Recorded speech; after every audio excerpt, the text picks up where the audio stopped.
당진은 두 가지 면에서 아주 특별한 곳인 것 같아요.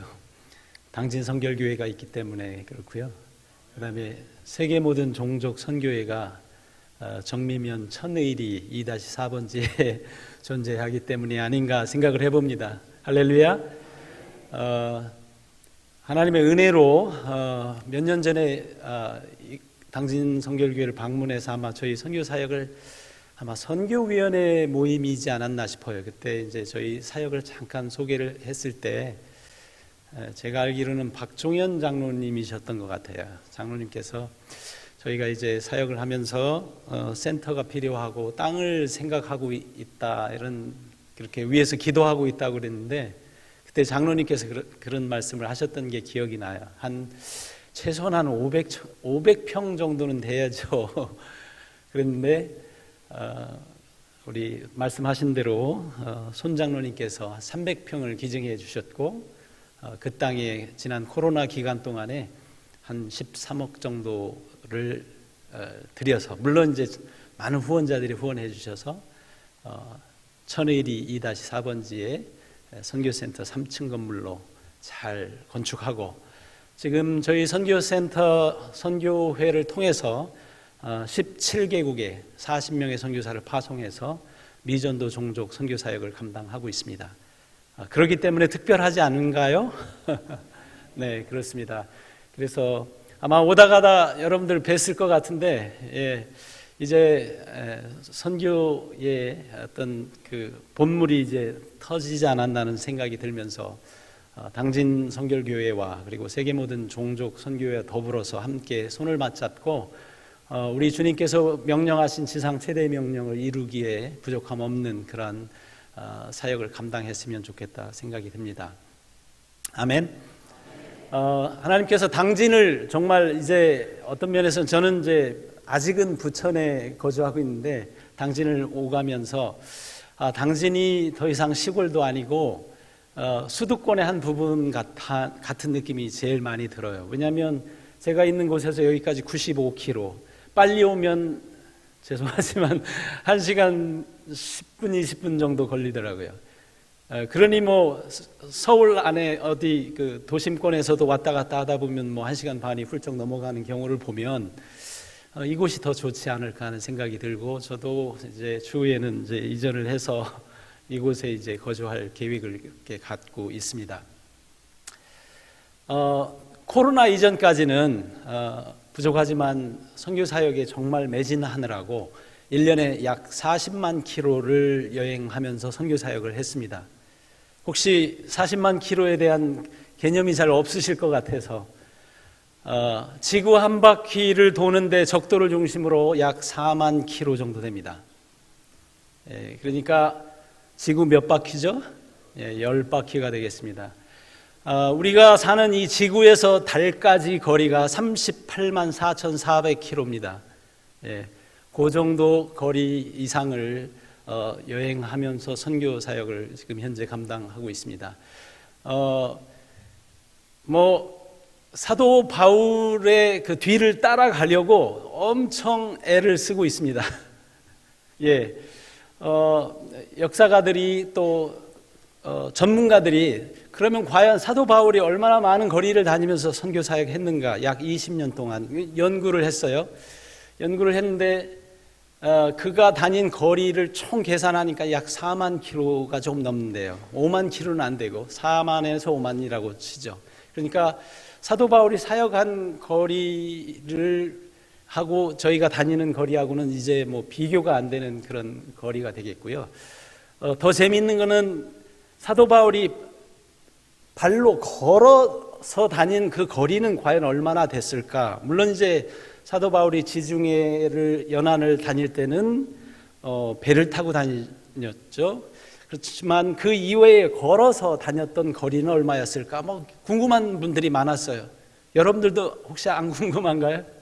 제가 오늘 본문 읽은 말씀은 사도 바울이 걸어 다니면서 경험하고 선교 사역하면서 다니면서 느꼈고 경험했던 그런 부분들을 오늘 막 거의 고린도 교회에 하소연하면서 이야기를 하고 있는 거거든요.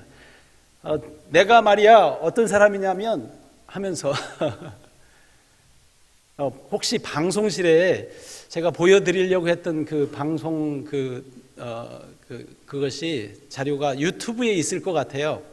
혹시 기회가 되면 유튜브에서 파푸아 뉴기니라고 하는 거, 세계 모든 종족 선교회 또는 파푸아 뉴기니를 좀 검색해서 한번 자료를 찾게 되면 한번 틀어주시면 고맙겠습니다. 제가 가져온 자료가 뭐 이렇게 잘 안 열린대요. 그래서 한번 혹시 해주시면 되고요. 그래서 이제 사도 바울이 그러면 배 타고 다닌 거리 말고 걸어서 다니면서 예를 들면 선교 사역한 거리를 한번 그 역사가들이 연구를 했는데 약 10,000마일, 키로를 잘 모르시죠? 1.6을 곱하면 돼요. 16,000km 정도를 사도 바울이 걸었을 것이다. 그 돌길을. 또 어떤 재밌는 분은 재밌는 분이 아니라 스탠퍼드 대학의 미국의 그 연구소에서 연구한 건데요. 그러면 사도 바울이 1차, 2차, 3차 더 나아가서는 4차 전도 여행을 하면서 사역한 그 거리, 날짜, 시간, 돈을 한번 계산을 해봤어요. 그랬더니 1차 전도 여행할 때 약 53일 동안 우리 돈으로, 오늘날 돈으로 약 2,100만 원 정도를 사용하면서 그 중에 대부분은 뱃삭으로 사용되었을 것이다. 이렇게 추정하고 있고요. 2차 전도 여행 때 약 100일 정도 다니면서 한 3,100만 원 정도를 들여서 선교 사역을 했을 것이다. 이렇게 추정을 하고 있습니다. 제가 좀 전에 40만 킬로를 여행하면서 다녔던 여행 경비가 얼마 정도 들었냐면 3천만 원이 좀 넘게 들었어요. 코로나 이전에. 아마 요즘에는 조금 더 할 거예요. 그러면 초대교회 당시에 교회가 이렇게 많지 않았을 때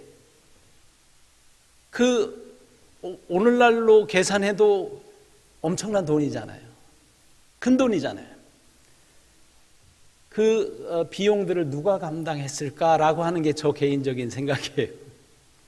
여러분들은 누가 감당했을까라고 생각하십니까? 누가요? 교회가, 성도들이 사도 바울의 선교 사역을 돕기 위해서 배를 타고 갈 때 뱃삭을 지불했을 것이고, 또 그가 머물 때 필요한 부분들을 채우고 공급했을 것으로 그렇게 기대하고 있습니다. 여하튼 제가 오늘 사도 바울이 하소연한 것처럼 하소연하자면 이루 말할 수 없어요. 사도 바울이 잠을 못 잤다고 그랬는데 저도 선교 사역하면서 잠을 못 잔 적이 많아요. 예. 선교지 가다가 산속에서 차가 고장나는 경우가 한두 번이 아니었어요. 그러면 산속 산악마을에서 날이 새기를 기다리죠. 꼬박 잠을 못 자면서 차 안에서 갇혀 있죠. 그런 적도 있었고, 한 번은 산사태가 나서 차가 고립이 됐어요. 그래서 그 안에서 고립돼서 갇혀 있어서 나중에 날이 밝을 때까지 기다려야 되니까 그때 이제 와서 작업을 해서 나온 적도 있었고, 한 번은 나오다가 산사태가 났는데 비행기 시간하고 비행기를 이제 잡아야 되는데 갇혀서 비행기를 놓친 경우도 있었고, 또 한 번은 아프리카 지역에서 이제 열심히 물길을 걸었는데 한 10시간 정도 물길을 걸었어요. 근데 10시간 걷는 거는 괜찮아요. 그런데 나중에 그 물길을 걷고 나왔는데 그 현지 우리 아프리카 동역자들이 하는 얘기가 이곳에 뱀이 그렇게 많은 곳인데 그 이야기를 하더라고요. 여러분들 아마 코끼리나 사파리를 통해서 야생동물 보는 걸 좋아하죠. 근데 저희가 사역하는 아프리카 선교 현장은 코끼리가 그렇게 낭만적인 동물이 아니에요. 집을 무너뜨리고 나무를 파헤치고 그 농작물을 훼손하고 사람들을 죽이는 코끼리 때문에 코끼리가 나타나면 이거는 긴급 비상 상황이에요. 그래서 교회 나오는 것도 힘들어요. 그런 경험들을 많이 하면서 지금 현재 선교 사역을 감당하고 있고요. 오늘 저는 이제 아까 목사님도 말씀하셨듯이 다음 주에는 저희가 이제 아프리카 카메룬 동부 밀림, 정글로 갑니다. 뭐 선교사님들의 정글에 많이 있을 것 같다라고 생각하시는 분들도 계시지만 아니요, 많이 없습니다. 아주의 소수의 사람들이 있어요. 작년에 저희가 아프리카 카메룬 동부 정글 가서 사역을 하면서 그곳에서 사역하고 있는 우리 현지 사역자들을 좀 격려하고 독려를 했는데, 그분들이 하는 이야기가 한 번으로 끝내지 말고 1년에 한 번씩은 와서 도와주시고 협력해 주시고 우리를 지원해 주십시오 하는 기도 요청을 받았고, 저는 작년 1월 4일 날 그들에게 약속을 지키기 위해서 오는 다음 수요일 날 이제 출국을 하게 됩니다. 그곳에 가서 우리 현지 사역자들을 독려하고, 그들이 가서 평신도 사역자들이지만 정글에 가서 복음을 증거할 때에 수많은 피그미족이라고, 혹시 피그미족이라고 들어보셨나요? 키가 다 자라면 최고 커야 한 120에서 125cm 정도. 그러니까 혹시 키가 120, 30 안 되시는 분 없죠? 성인들이 다 그보다는 크시잖아요. 그러니까 거기 가면 여러분들 아주 다 큰 축에 들어가시는 거예요. 근데 그들에게 복음을 증거하는데, 복음을 증거하면 거의 뭐 마을 단위로 사람들이 우르르 몰려들어요. 이 일을 우리가 손을 놓을 수가 없어요. 복음을 전하면 주님 앞에 돌아오고 그곳에 교회가 세워지고, 물론 이렇게 아름다운 그런 교회 성전은 아니지만 그들의 모습으로 이렇게 아주 보잘것없죠. 그리고 나중에 이제 교회 건축하기를 원하면 그런 교회들이 조금 더 나은 성전으로 건축되어지는 이런 모습들을 보면서 성전을 건축하는 이런 일들을 하기 위해서 이제 카메룬으로 가고, 그 다음에 일주일 뒤에 그 다음 나라 아프리카 차드로 또 가는데, 차드 같은 경우에는 저희가 우물 파기를 통해서 복음을 증거하고 있습니다. 지금까지 아프리카 차드에 한 150개의 우물을 저희가 파서 우물을 지원했는데, 우물이 단순히 인도주의적인 접근에 의해서 그냥 그들이 뭐 오염된 물을 마시고 수인성 질병에 노출돼서 많은 사람들이 죽어가는 이것도 불쌍하지만, 저는 더 불쌍한 것은 죽기 전에 하나님 나라 영원에 대한 소망을 갖고 죽게 하기 위해서 그들에게 우물을 제공하고 그 옆에 교회를 개척하는 일 때문에 저희는 그동안에 교회를 개척하고 우물이 들어가고 교회가 들어가고 이렇게 반복해서 지금까지 아주 성공적인 선교 사역을 아프리카 차드에서 감당하고 있고, 저희 선교단체는 감사한 것은 차드 안에서는 국제 선교단체하고 어깨를 나란히 하면서 세계 모든 종족 선교회가 거의 유일하게 그 나라에 등록된 선교단체로서 저희 선교부에서 요청하면 비자도 잘 내줘서 그 나라는 비록 이슬람권이긴 하지만 기독교 선교사들에게 선교 비자를 잘 줘서 언제든지 가기를 원하면 그곳에 가서 선교 사역할 수 있는 그 나라에 저희가 이제 가게 되는 선교 사역을 앞두고 있습니다. 그동안 저희 선교회를 통해서 340개의 교회가 건축되었어요. 많이 안 놀라시네요. 당진에 선교센터를 두고 있는 선교단체가 이렇게 많이, 처음에는 한 개부터 시작을 했어요. 그런데 10년이 지나고 15년이 지나니까 340개의 교회가 미얀마에 220개, 스리랑카에 70개, 그리고 아프리카, 동남아시아 다른 지역까지 합쳐서 340개의 교회가 건축이 되었는데, 저희가 그 교회 건축 개척이 사실 본질적인 목적은 아니에요. 하나님의 예배 공동체가 온 세상과 민족과 종족에 있게 하기 위한 그것이 본질이고, 그것을 위해 나아가는 과정에서 우리 한국교회의 뜨거운 열정들이 있잖아요. 내 평생에 성전 하나를 선교 현장에 드리고 헌신하고 싶은 열정들이 있잖아요. 혹시 여러분들은 없나요? 지난 2주 전에 스리랑카를 가서 7개의 교회를 봉헌 예배를 드리고 왔어요. 일주일 동안에. 놀라시는 분 계시는 것 같아요. 하루에 2개, 1개 막 봉헌 예배를 드려요. 근데 그렇게 7개의 교회를 건축 후원한 교회는 광주에 있는 아주 작은 교회예요. 아마 성도가 그렇게 많지 않은 것 같아요. 한 가정에 한 교회씩을 이렇게 건축 지원을 하셨어요. 코로나 시기에. 그리고 교회가 완공돼서 봉헌 예배를 드리고 왔는데, 그 교회를 봉헌하고 7개 교회를 다 봉헌 예배를 드리고 오면서 저희가 그런 얘기를 했어요. 사도행전 30장 35절에 광주에 있는 복령교회가 지난 2024년 1월 달에 7개 교회를 건축 봉헌하다라고 쓰여지지 않을까? 아멘. 우리를 향해 부르신 선교의 부르심은 더 이상 옵션이 아닙니다. 선택이 아니에요.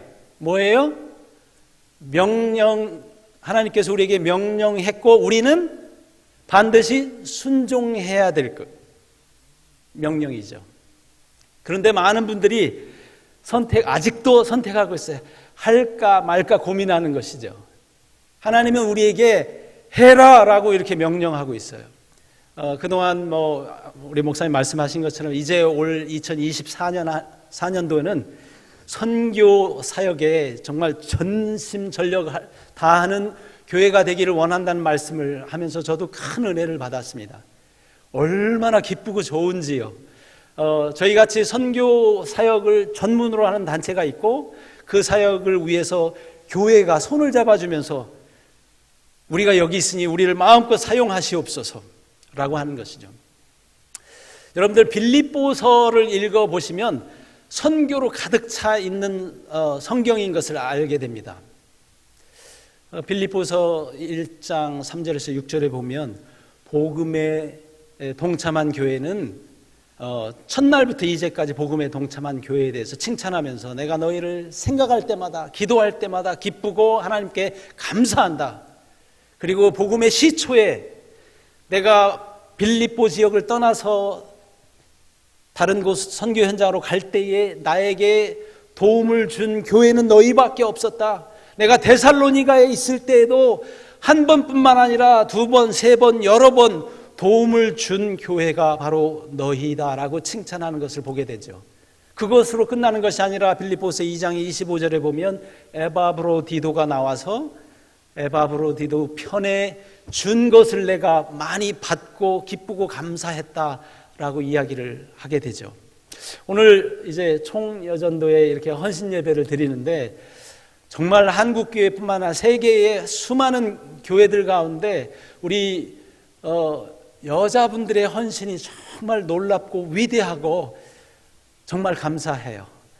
여전도의 헌신이야말로 정말 값지고 세상을 변화시킬 수 있는 위대한 잠재력인 것인데 오늘 그렇게 헌신을 다짐하는 이런 모습들을 보면서 특별히 이제 선교 헌신에 정말 더 열심을 다한다면 여러분들의 그 귀한 헌신 때문에 하나님 나라의 영적 지도가 바뀌어져 가는 거죠.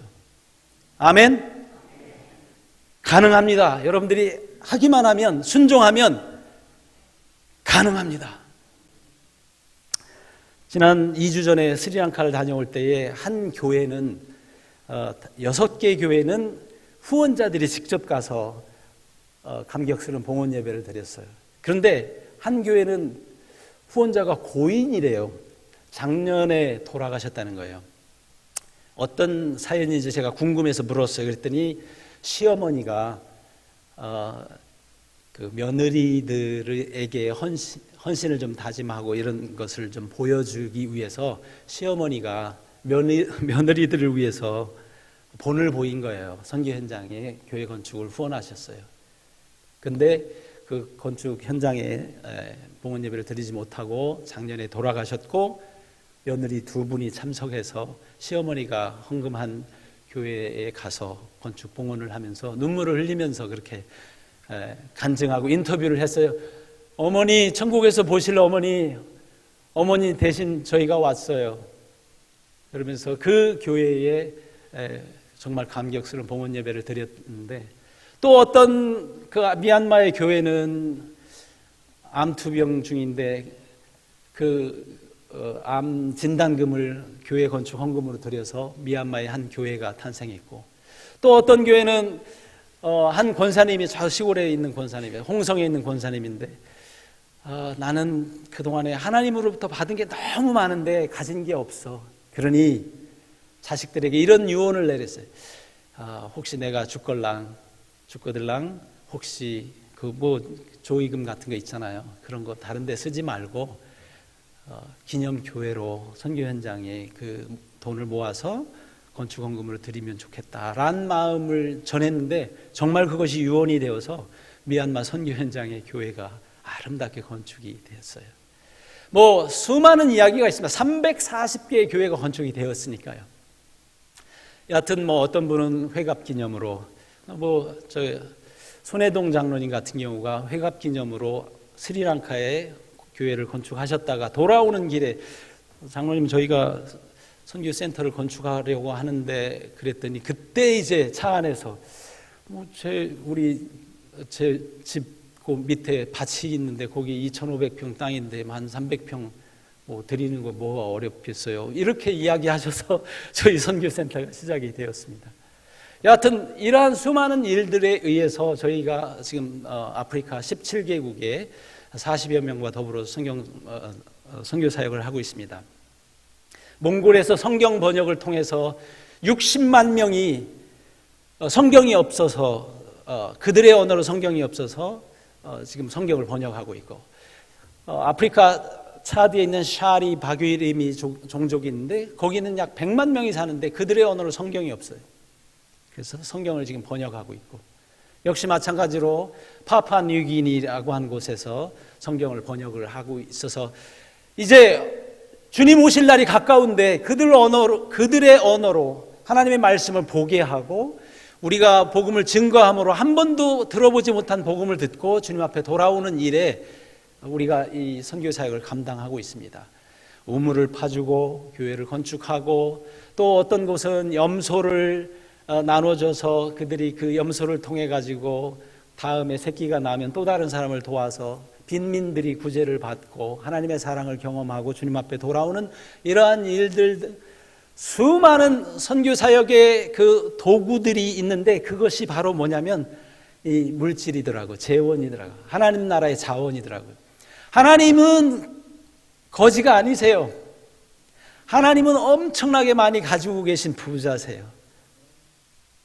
사실 사도 바울도 부자였던 것 같아요. 근데 그 부자였던 그 사도 바울의 그 좀 덕을 보려고 많은 총독들이 사도 바울한테 눈치를 이렇게 보고 그랬는데 그러나 그 부자인 그 하나님이 우리 각 사람에게 주신 그 재물을 어떤 사람에게 많이 주고 적게 주고 또 그러는데 선교 사역을 위해서는 제가 하다 보면 선교사들이 가난하고 어렵고 힘들어 보이는 그런 모습들 너무 많이 보여요.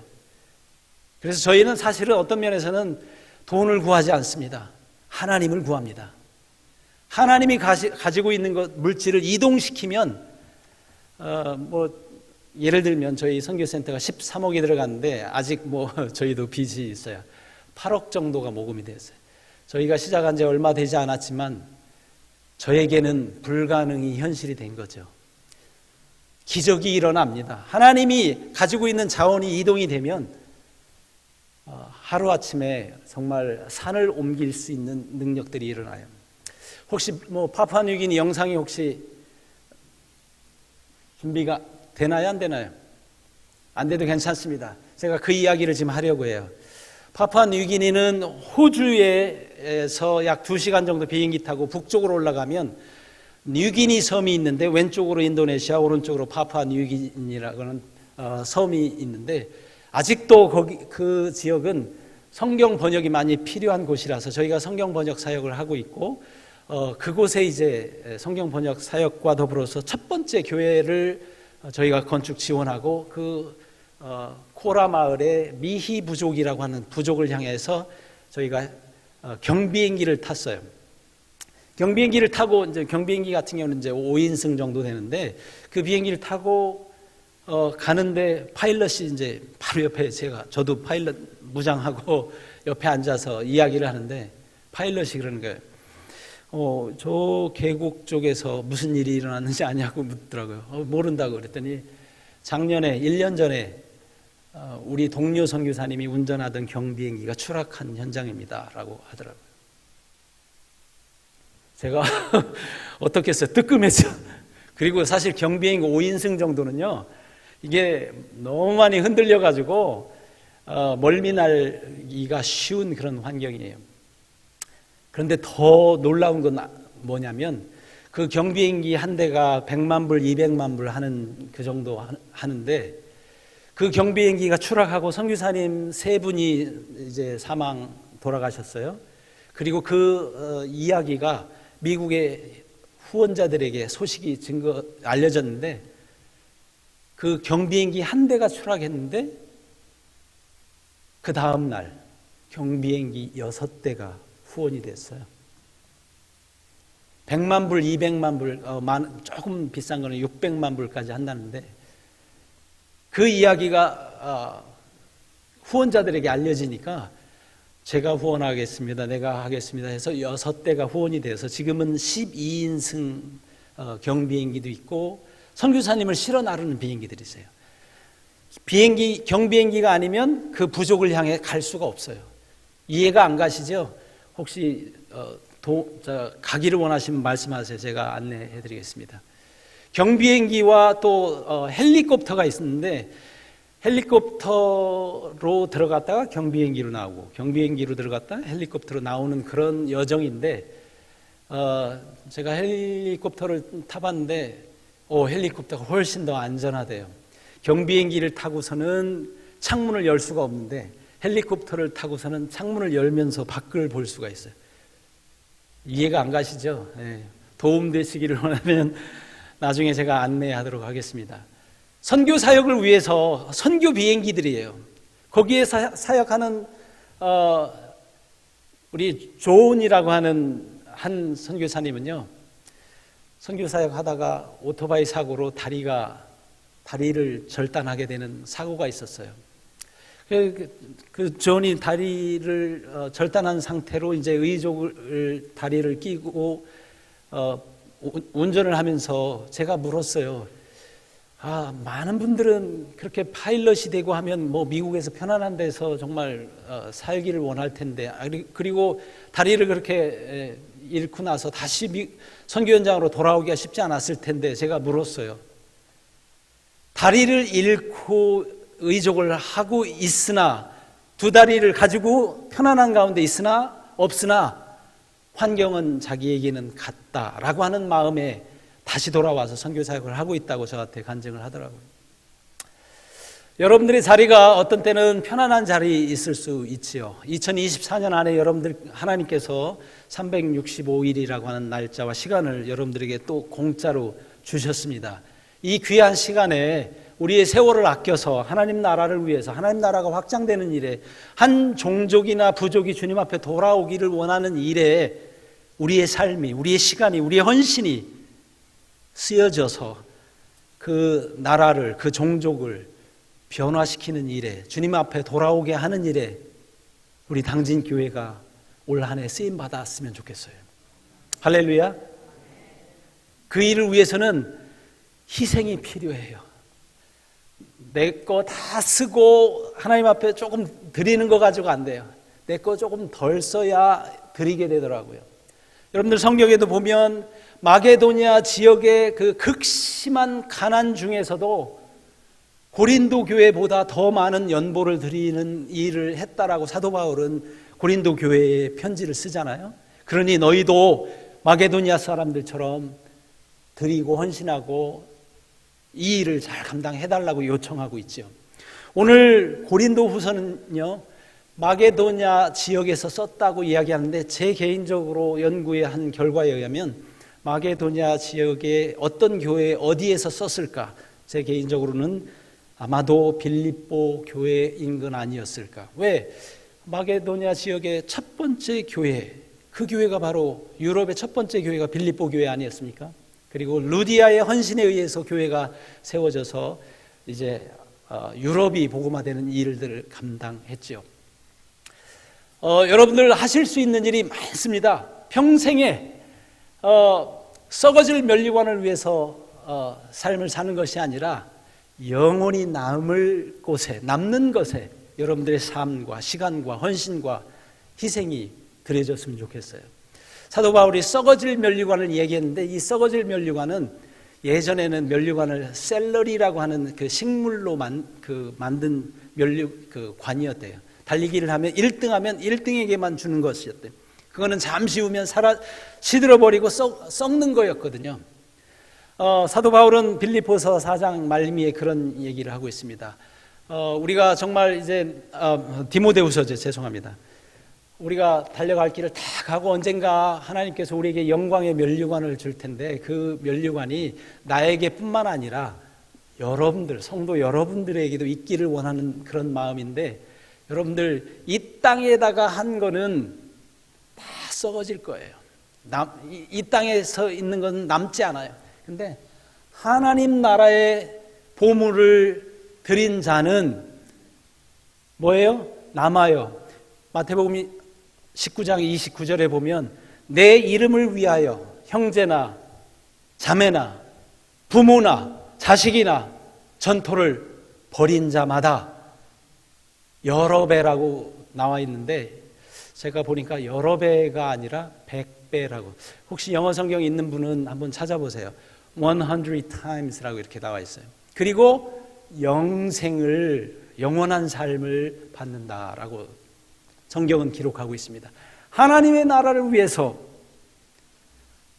우리가 때로는 가족을 희생하고 또 자녀를 희생하고, 사실은 한글 성경 번역이 버린다라고 하는 게 좀 과격해요. 부모를 버리고 좀 그렇잖아요. 근데 영어 성경에는 leave라고 하는 동사의 과거형 left를 썼더라고요. 부모를 떠나고 또 자녀를 떠나고, 떠난다기보다는 우선순위를, 하나님의 나라의 우선순위를 먼저 두는 삶을 살게 되면 하나님께서 여러분들에게 이 땅에서도 100배 이상의 복을 더하시고, 이 땅에서 100배 이상의 복을 누리다가 언젠가 주님 부르시면 영원한 삶을, 천국을 여러분들에게 거저 값없이 선물로 주시겠다, 그렇게 약속했습니다. 이것이 남에게 일어나는 것이 아니라 오늘 나에게, 우리에게, 당진 성결교회 성도 한 분 한 분에게 임하기를 원하는 것이죠. 아멘. 그래서 올 한 해는 여러분들이 이제 선교 약정도 하시고 하나님 앞에 자녀를 위해서 심고 또 우리 누군가를 위해서 이렇게 많이 심으세요. 그러면 하나님께서 100배 이상으로 여러분들에게 갚아주실 거예요. 그런데 그건 모르겠어요. 그런데 올 한 해를 마치면서 하나님께서 내게 주신 복을 이제 계수해 보세요. 내가 하나님 앞에 이렇게 드렸잖아요. 이제 나에게 하나님께서 행하신 일들을 여러분들도 모르는 사이에 하나님께서 복의 복을, 뒷문을 닫으시고 채워주신 것들을 아마 계수하게 될 거예요. 저는 과감하게 장담할 수 있어요. 이건 제 얘기가 아니라 하나님이, 예수님이 우리에게 약속하신 거 아니에요? 가라, 모든 족속으로 가서 땅끝까지 증인되라고 하셨고, 그러면서 하신 말씀이 내가 너희와 항상 함께 하실 것이다. 언제까지? 세상 끝날까지. 너희는 하나님으로부터 받은 몸이니 너희는 더 이상 너희 것이 아니라고 하셨어요. 예수 그리스도의 피값으로 우리를 사시지 않았어요? 아멘.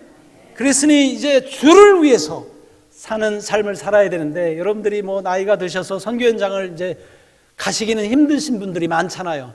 그러니 세계 모든 종족 선교회와 같은 선교단체와 전문성을 가진 단체와 연합해서 협력해서 주의 일을 감당하면 되고, 우리 청년들 혹시 있으면 저희 선교단체를 좀 많이 방문해 주세요. 함께 동역할 수 있는 부분들이 많이 있어요.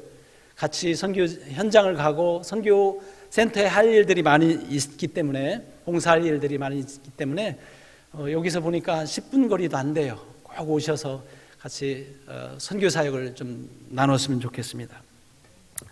이제 말씀을 이제 마무리하려고 합니다. 오늘 사도 바울은 그가 선교 사역 여행을 하면서 20년 동안 약 걸어서 16,000km를 다니면서, 아니 배를 타고 다니면서 수많은 어려움들이 있었어요. 동족의 위험들, 강의 위험, 바다의 위험. 그럼에도 불구하고 끝까지 복음 증거하는 일에 최선을 다했고 그의 선교 헌신 때문에 아시아가 복음화되지 않았습니까? 고린도 지역이 복음화되지 않았어요? 고린도의 수많은 영혼들이 주님 앞에 돌아왔다고 고린도 전서 1장에는 이야기하고 있지 않습니까? 그 일에 여러분들의 삶의 위대한 2024년의 헌신이 저는 아주 소중하고 값지게 쓰임받기를 소원합니다. 기도하겠습니다.